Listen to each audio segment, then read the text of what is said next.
Sering ya kita dengar, apa sih itu K3? Kadang orang di luar sana juga masih banyak yang bilang kalau K3 itu adalah ketertiban, keamanan, kenyamanan. Padahal K3 itu adalah keselamatan dan kesehatan kerja.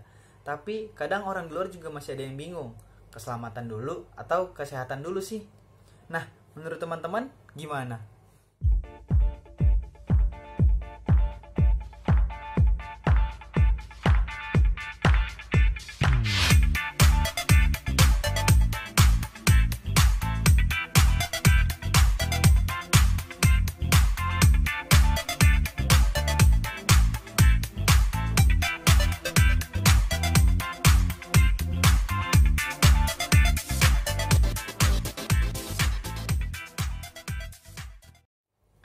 Ya, berdasarkan peraturan pemerintah nomor 50 tahun 2012 pasal 1 ayat 2 yang berbunyi, K3 adalah segala kegiatan untuk menjamin dan melindungi keselamatan dan kesehatan tenaga kerja melalui upaya pencegahan kecelakaan kerja dan penyakit akibat kerja. Nah, kalau dilihat dari definisi peraturan pemerintah nomor 50 tahun 2012, selamat dulu baru sehat, bukan sehat dulu baru selamat. Logikanya seperti ini. Kalau selamat berarti mencegah kecelakaan kerja. Kalau dia sehat berarti mencegah penyakit akibat kerja. Kalau kita lihat dari definisi ini, selamat dulu baru sehat. Misalkan seperti ini. Orang yang jatuh dari ketinggian. Pekerja yang jatuh dari ketinggian, maka efeknya akan dirasakan langsung oleh pekerja yang jatuh tersebut. Tetapi beda halnya oleh orang yang mengalami atau terpapar kebisingan. Orang divonis terkena penyakit akibat kerja ketika ia sudah bekerja beberapa waktu, setelah berapa lama, dan dilakukan pemeriksaan. Maka dari itu selamat dulu baru sehat, bukan sehat dulu baru selamat. Nah, berdasarkan undang-undang nomor 1 tahun 1970 itu hanya berbicara tentang keselamatan kerja, bukan keselamatan dan kesehatan kerja. Jadi kesehatannya itu belum masuk nih. Maka dari itu hati-hati nih apabila membuat spanduk, banner atau tulis-tulisan. Ingat, keselamatan dan kesehatan kerja, bukan kesehatan dan keselamatan kerja. Ingat ya, pokoknya keselamatan dan kesehatan kerja. Nah, K3 itu punya logo khusus nih. Nih, logo khusus K3. Nah, logo yang ada di gambar ini memiliki ciri khas. Apa? Yang pertama adalah roda gigi yang berjumlah 11. Jumlah roda giginya 11. Kenapa bukan 12 agar terlihat seimbang? Oh, bukan kayak gitu. Roda gigi yang berjumlah 11 ini memiliki arti, yaitu 11 bab yang ada di dalam undang-undang yang membahas tentang keselamatan kerja, yaitu Undang-Undang nomor 1 tahun 1970. Ingat, Undang-Undang nomor 1 tahun 1970. Nah, roda giginya tadi ada artinya juga. Artinya adalah orang harus bekerja selamat, sehat, dan sejahtera. Jadi kita semua harus bekerja selamat, sehat, dan sejahtera, baik secara jasmani ataupun rohani. Nah, setelah kita mempelajari tentang peraturan dan apa itu K3, sekarang kita belajar tentang bendera K3. Nah, bendera K3 berdasarkan Kepmenaker nomor 1135 tahun 1987 itu harus dipasang di depan kantor atau perusahaan P2K3. Nah, pemasangannya harus berada di sebelah kiri bendera Indonesia. Misalnya bendera Indonesia ada di tengah dan paling tinggi. Nah, bendera K3 ini harus dipasang di samping bendera Republik Indonesia. Dan jika ada bendera perusahaan, maka dipasang di sebelah kanan bendera Indonesia. Nah, kalau teman-teman baru mengenal K3 nih, teman-teman harus tahu nih apa itu K3, bagaimana logo K3, artinya apa. Jangan sampai pas ditanya apa itu K3, teman-teman pada bingung. Ingat, K3 adalah keselamatan dan kesehatan kerja untuk menjamin keselamatan dan kesehatan kerja baik secara jasmani ataupun rohani. Seterusnya akan disampaikan oleh teman saya yang berikutnya. Terima kasih. Menurut kalian, penting nggak sih penerapan K3 dalam dunia kerja? Penerapan K3 dalam dunia kerja sangatlah penting, terkhusus dalam bidang penerbangan, karena Dalam dunia kerja, terutama bidang transportasi seperti ini, pasti memiliki resikonya masing-masing. Oleh sebab itu, K3 tidak dapat dikesampingkan. Nah, dilihat dari pengertiannya, ternyata banyak loh manfaat K3 itu sendiri. Dan yang merasakan manfaatnya ini nggak cuma satu orang aja, seperti pihak perusahaan, pekerja itu sendiri, dan juga masyarakat di sekitar perusahaan tersebut. Seperti misalnya, meningkatnya produktivitas kerja, pekerja mampu berpartisipasi untuk membuat tempat kerjanya lebih aman, perusahaan dapat mengurangi lost time yang terjadi karena kecelakaan kerja, perusahaan juga terhindar dari kerugian besar akibat kecelakaan kerja, dan masyarakat dapat terlindungi dari kecelakaan kerja atau penyakit akibat kerja yang diakibatkan oleh operasional perusahaan. Nah, untuk penerapan K3 biasanya disesuaikan dengan bidang kerjanya masing-masing. Untuk bidang penerbangan biasanya dengan menggunakan sarung tangan, sepatu khusus, helm keselamatan, menyimpan peralatan listrik yang tidak digunakan di tempat yang kering, menggunakan safety harness saat akan menjangkau tempat yang tinggi, dan lain-lain.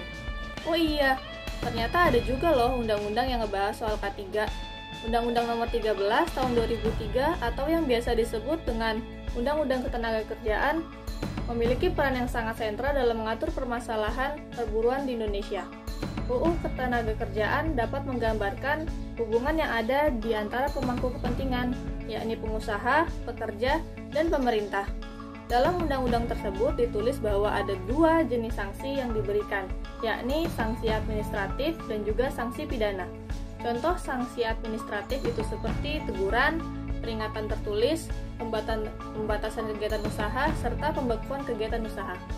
Dan untuk sanksi pidana yaitu denda berkisar 10-500 juta dan kurungan penjara selama 1 bulan sampai 5 tahun. Dengan adanya sanksi seperti ini terbukti cukup efektif karena penerapan K3 dalam dunia kerja dapat dilaksanakan dengan tepat. Sekarang saya akan jelaskan mengenai macam-macam K3 di bandara. Apa itu beberapa K3 di bandara itu bakal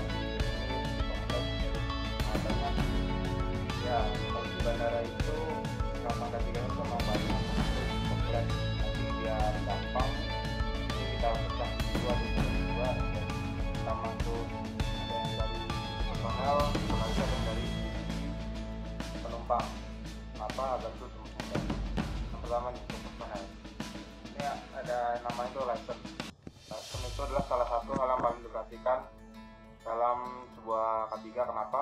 Karena itu adalah sebuah bukti bahwa personel tersebut memiliki standar atau sanggup menyelesaikan sebuah masalah yang ada di hadapannya, karena lisensi tersebut didapatkan melalui ujian-ujian yang tentunya akan dipraktekkan di dunia kerja tersebut yang situasinya mirip seperti permasalahan.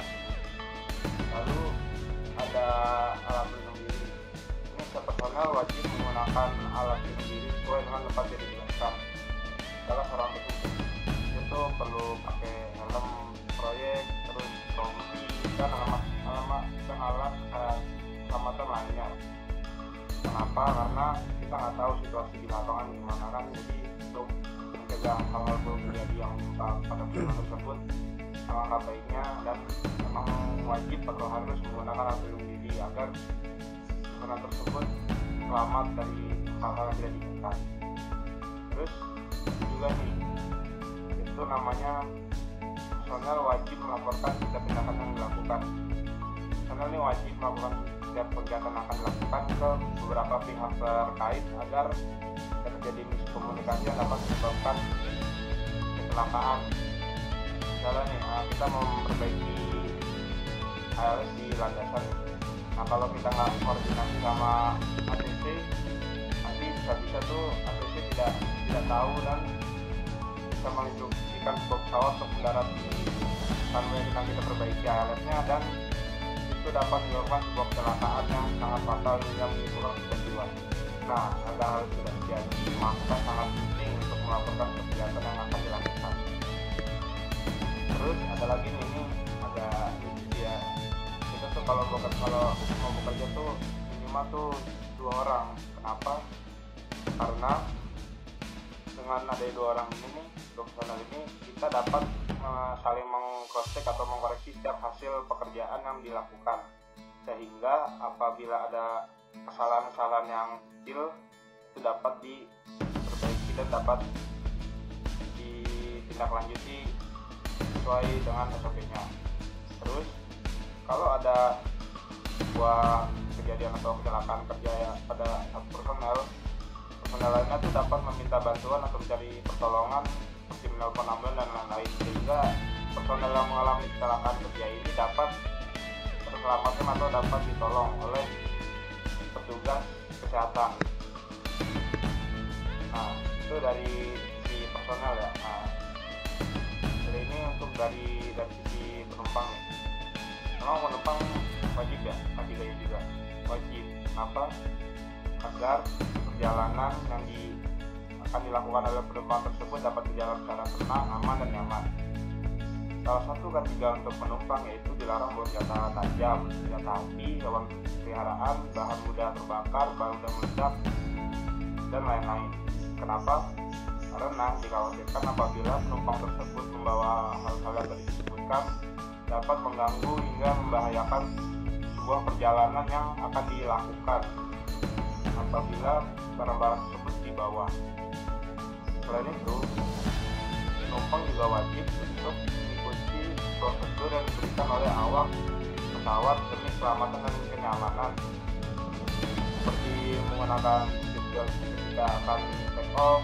Terus kita juga wajib nih memperhatikan alat peraga yang diperagakan oleh awak pesawat. Kenapa? Karena kita tidak tahu kapan alat itu akan digunakan dalam keadaan darurat seperti pelampung dan lain-lain.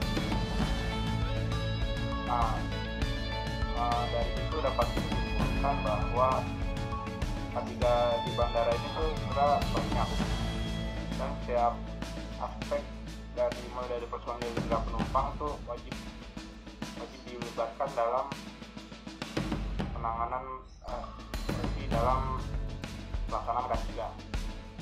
Nah, kalau teman-teman baru mengenal K3 nih, teman-teman harus tahu nih apa itu K3, bagaimana logo K3, artinya apa. Jangan sampai pas ditanya apa itu K3, teman-teman pada bingung. Ingat, K3 adalah keselamatan dan kesehatan kerja untuk menjamin keselamatan dan kesehatan kerja baik secara jasmani ataupun rohani. Sudah materi yang telah kami sampaikan, kami berharap pembahasan kali ini dapat berguna dan teman-teman dapat menerapkannya dalam dunia kerja maupun pendidikan. Terima Terima kasih.